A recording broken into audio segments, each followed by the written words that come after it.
Thank you very much. It was an inspiring day yesterday, and I'm very, very honoured to be here and hope I can return the compliment.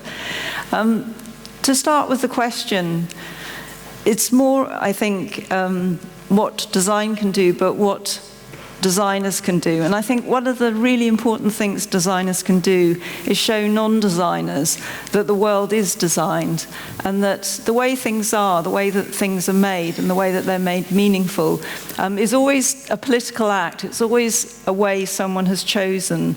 And by understanding that things are designed is to understand that things can be designed differently and that the world can be changed.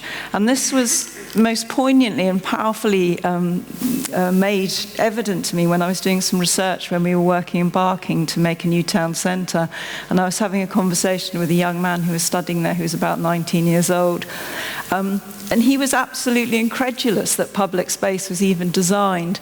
He had just assumed that it was the bits left over between the buildings and that there was no intention in it at all. And that sense that there are genuinely spaces that are left over between things and that aren't designed. And this is one of them. This is in London, on the outskirts of London, and it's a path called the Ridgeway. And because it's not designed, it has this very loose definition of what can happen there. And so it's very available to be appropriated. And children use it as a play space, grown-ups use it as a shortcut. And it's become a sort of platform, if you like, for social investigations about kind of who those people who use it are and what they want to be. And so here, this group of children have built themselves a den. And this very sort of poignant moment when this boy presented to us these toys that he'd found, which were actually discarded rubbish that he'd picked up. And it was very evident that he was exploring with kind of notions of his masculinity with these sort of received images that he had found. And so if the design of public space is a decision about what is included and what isn't excluded, and it's also a decision about how much space is left for appropriation and for interpretation by the user. And in this image by the 18th century English landscape designer Repton, you can see very emphatically what he considered was appropriate to be excluded to improve this space. Going back to the Ridgeway, the challenge then for making public space is that public space is always already somebody else's place. And to make it inclusive is to understand how it is and isn't already valued. And so back on the Ridgeway, despite this being a valuable bit of space for the neighbourhood adjacent to it, it was blighted by fly tipping. And one of the suggestions that we made was to remove the perimeter fence along the edge, and so that this wasteland space could be reconnected back to the neighbourhood, and so it would more evidently become part of that neighbourhood, part of the resource of that neighbourhood. But in England, people are very keen on fences, and that was considered far too radical a move and far too dangerous a thing to do. But we wanted to demonstrate that that simple act of framing, which is effectively what the fence is doing, can change the status of a place or a thing enormously. And so by the very simple act of just formally organising the rubbish that had been thrown over this fence and setting it out, we imbued it with value again. And within 4 days of making that organisation, people came and just took back the things that they'd previously considered just to be trash, and they kind of re-entered the economy of use again. And I want to show just one project, I know it's the trend to show 3, that demonstrates that process of how you investigate and how you reveal and how you reframe value to make inclusive public spaces. And so the project I want to talk about is in the East End of London in Whitechapel, and the commission was connected with the Olympics, and it was part of the Olympic legacy, which was to fund improvements to neighbourhoods that were in the proximity of the Olympic Park but didn't directly benefit from having any Olympic structures in them. And initially the commission was all about the idea of the high street, and I think that was a conceit in a way, because it was about the fact that the high street connects these neighbourhoods to the Olympic Stadium. But actually looking more closely at the neighbourhood, one could see that greater value would be had for the area if the money was spent in a park, a rather shabby park, that was just off the high street rather than improving the high street. And so the park is called the Altab Ali Park. And as I said, it was rather shabby and rather run down. It had been a former churchyard, and the church had stood on that site up until the Second World War, when it had been bombed, and then the site had simply been derelict. And in about 1950s, it had been renamed as a park, and the dereliction cleared away, and it had been grassed over. In 1979, it had been 76. Sorry, it had been renamed the Altab Ali Park to commemorate a young local Bangladeshi man who was murdered there in a racially motivated attack. And in 1999, the Shahad Munir Monument, which is the red and white structure you can see in the background, was built in the park by the Bangladeshi community. And the Shahad Munir is a monument that commemorates the language martyrs and their role in the struggle for Bangladeshi independence from Pakistan, which was finally achieved. The park users were mainly young men, and we spent a lot of time in the park observing how it was being used. And in conversation with them, it transpired that they came from Bangladesh to London for a period of between 3 and 4 months to study at the business schools in the area. There are about 5 or 6 business schools in the area. And the park was a home from home for them, partly because it was the only green space in the area where they could congregate, but also because of the presence of the Shahad Munir Monument. And one of the sort of outcomes of this being their social space was that you would get groupings of about 20 to 30 young men at a time, and there was no furniture in the park to accommodate that, so they would perch on the play equipment or sit on the monument. And just as conversely, play without space is perceived as misbehaviour, the fact that the presence of these young men wasn't accommodated in any formal way by furniture, their presence was somehow seen as malign by other people. And in conversations with people on the streets who didn't use the park, there was anecdotal evidence that people deliberately didn't come to this park because of the presence of those young men, and yet those young men were utterly charming and in fact rather homesick, and were wanting to have a kind of wider constituency of local people with whom they could interact socially.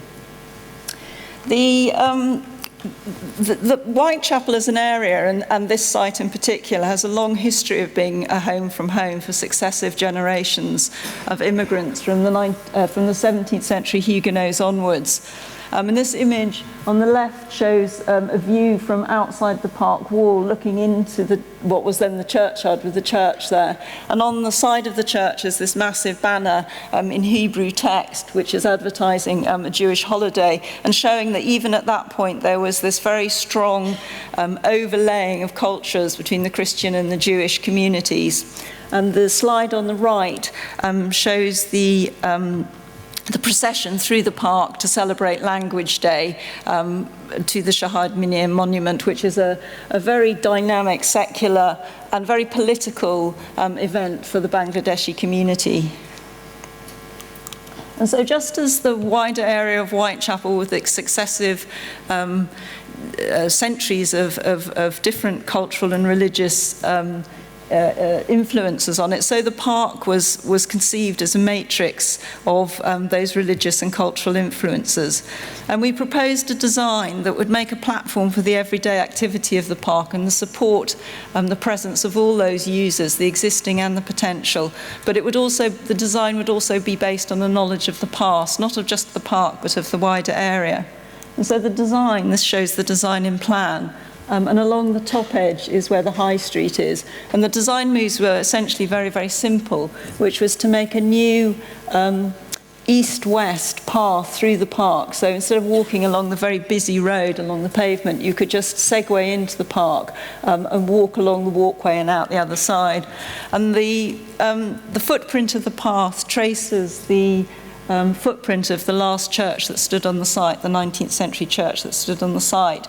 And it's raised slightly out the ground up to about 300 mil. So it makes essentially a 40-metre long bench for sitting on. And then the other design move was to make a landscape setting for the Shahad Munir Monument, to shape the land in a very traditional English picturesque way, to frame it as a view as you came in from the east side of the park.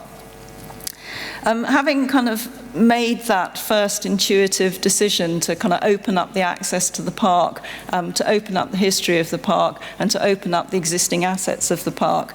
We then wanted to find a way that we could have much more detailed conversations with the existing users, and also to bring in those people who we knew were absent from the park, but who potentially could make use of it, and so young families in the area and children.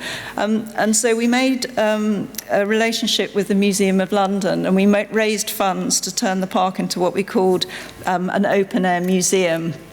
And we proposed to do an archaeological dig to re-find the traces of the White Chapel, which originally stood on the site and gave its name to the area. And the dig was both about drawing people in and also telling the many different stories of the park, and also making apparent the way that history is made up of those everyday moments. So we opened up 2 trenches, and on the left-hand side is the archaeologists opening up and revealing the 19th century and the 15th century walls of 2 of the 5 churches that stood on the site. And then on the other slide, we commissioned the business students and paid them to act as guides in the park. And here he is describing the relevance of the Shahid Munir monument to people who had come to participate in the dig as volunteers. And we invited 500 school children from secondary and primary schools in the area.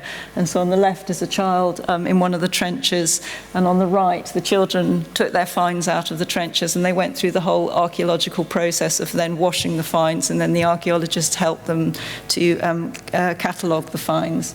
And then the artifacts that came out the ground were exhibited, and they were exhibited alongside what we called contemporary artifacts. And we set up a stall in the park, and in exchange for a cake, we invited people to donate objects that had no monetary value but were meaningful to them because they told an event in their lives. So here this woman donated a train ticket, which had been the last time she'd gone to see her grandmother before she died. And these objects here, which were given by various people who came through into the park. And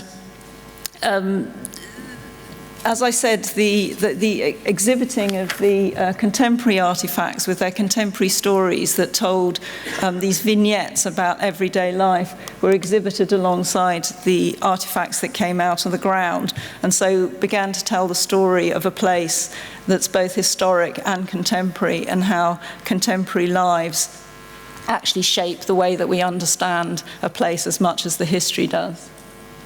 And through that process of being able to be in the park the dig took approximately 2 weeks, and building up a relationship through conversations with the young Bangladeshi men, they started to talk about what the Shahid Munir monument meant to them, and what the event in Dhaka for the commemoration of Language Day meant to them. And they described how in Dhaka the processional route to the monument is decorated with an alpana, which is a traditional painting, which is a sort of pre-language way of pre-writing way of communicating onto the roads. And they showed us pictures of previous times this had happened. And we asked them why they never did it in London, and they were incredulous that we would even ask the question, because they said, well, you know, we have no permission to do that. And we sort of said, well, what if we found, you know, sorted out the permissions and made it possible for you to do that? And so we commissioned 4 of the students who were also artists, and we commissioned them to make a design and then to implement the design in the park. And unfortunately, Language Day takes place in February, which in Dhaka in February it's about 30 degrees. In London in February it was about -4, so it wasn't quite the party atmosphere that they described happened in Dhaka. But nonetheless, it was a remarkable event to enable a kind of a taking over of that space by a literal kind of mapping of their culture onto it. And although we only commissioned 3 artists throughout the period of the 4 days it took them to paint it, people came and saw what they were doing and then came back with their own paintbrushes and joined in, and it became a much more ad hoc and organic creative process. And there was one remarkable moment when this woman joined in. She was walking through the park very smartly dressed with her children, and she joined in and she turned to me and she said, "But why is a white person doing Alpana?" And she said it not in this possessive way, but in this sort of incredulous way that there was even this desire to share her culture. And that sense that the making of the Alpana was a way of making visible this kind of whole rich sort of hinterland to this area that previously had been sort of excluded from the park. The park actually went on site the following week. And this is the finished Alpana in front of the monument after the procession, and this is the procession coming in through the park. And there's so this is an image from almost a year later when the park was completed, and this is the language day again, and this is the raised walkway that's serving now as a platform for spectators watching the procession as it comes into the park, and for the snack seller to sell his wares. And this is the park acting as this informal social space, and that first intuitive move to make a very expanded series of social places where gatherings of different groups of people, different numbers of people could gather was borne out as people used the park. And the design of the fragments, the green terrazzo, which follows the 19th century footprint of the church, and this was intersected by these carved stone fragments that traced the footprint of the previous classical church. And this is the landscaping around the Shahid Minyan monument that, very simply, just by shaping the land, gave a context to this monument that's very much about an attachment to place, an attachment to landscape, and framed this long view from the east edge of the park and made informal places for children to play, sitting on the boulders or climbing on the boulders. I just want to talk very briefly about the materiality of the park and how we actually made the pieces. Our ambition was to maximise the budget as far as possible. It wasn't a very big budget. So what we did is everything that wasn't groundworks, everything that wasn't about kind of digging things up and putting in paths and putting in turf, we called art commissions. And by doing that, we were able to manage that part of the budget. So rather than the main contractor taking that budget and taking their 30% profit margin and then subcontracting, we actually acted as the artist and managed the subcontractors. And we made a strategic decision to commission as far as we could locally. And the time that was spent in managing the subcontractors was actually saved through the time we didn't use making the drawings that otherwise we would have had to make in such detail to actually commission these pieces. So what we did is the stone pieces, we went to the quarry, we selected the stones, we transported the stones to London, and we made a partnership with the Buildings Craft College, which is a college that teaches stonemasonry, joinery and woodwork, which is about 3 miles down the road in Stratford. And we commissioned the students to carve these pieces for us, and the drawings that we made were just these sketches here, very, very simple hand-drawn sketches, and we just went to the college and we sat down and we had conversations with them about what we wanted, and they started the carving, and then we came and had a look, and then we just said, yeah, that's fine, just keep going. And it's very unusual in an architectural contract like that you can allow the subcontractor to have that much input, that much design input. And we designed these stone pieces in such a way that they would make informal spaces for children to play. And the sense that children actually need very little to make their play spaces was articulated yesterday very clearly. and in the project from the refugee camps. And here, just the observation of two children playing on a beach with the grooves in a quarried piece of stone for 3 hours led us to design these pieces that sort of suggested, possible things that you could do with them, like sliding or rolling things down them, or the image up on the right-hand side, almost like a miniaturized house. And one of the only piece that was sort of more formally designed was the piece on the right, where one of the fragments had inlaid into it a Karam board. And a Karam is a very popular board game that's played in Bangladesh and across that subcontinent. And so making an informal formal space for more formal games in the park.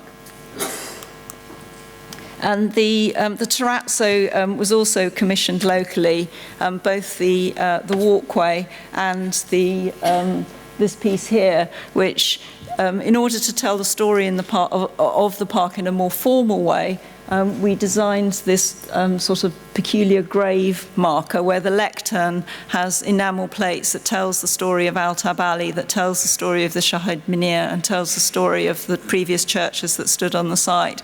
And then inlaid as if a grave are these plinths where we took the artifacts that came out of the ground that the museum didn't want for their collection, and we went to the terrazzo studio and inlaid them into the terrazzo plinths, and then working with the craftsmen, we cut and polished until you get just the ghosts of the pieces.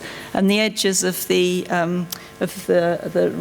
grave recession, if you like, which is about 200 deep, was designed to look like the strata walls, to look like the ground during the dig when the grass was peeled back and it was cut into.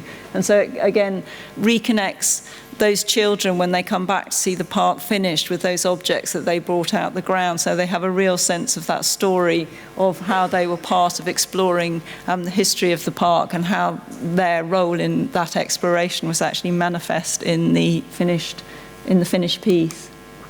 And in this composite picture here, you can just see all of the pieces of the park, so the footprint of the church set out in the green terrazzo, making the east-west connection, intersected with the white plinth carved pieces that tell the story of the classical church, and then the Shahid Minir monument with a terrazzo gathering place in front of it with a path that leads you off into the landscape, and then little steps up to a viewing platform. And to end with this image here, which again is from Language Day, and that sense of what we set out to do, and I think what we did do, was make public space as a platform for the everyday. And literally here, it's serving as a platform for spectating on the procession to the Shahid Minir. And I think one of the lessons that we tried to follow in the design of the park was that sense that if the everyday is the lived experience of democracy, and democracy is kind of the inclusion of difference, then making public space genuinely inclusive has to be somewhere that's expansive and able to include references from many different cultures and bring them together in a way that makes a positive place to people to be, even if they may be totally unaware of those references. So here we have a secular event where contemporary and an historic belief system meet. Thank you.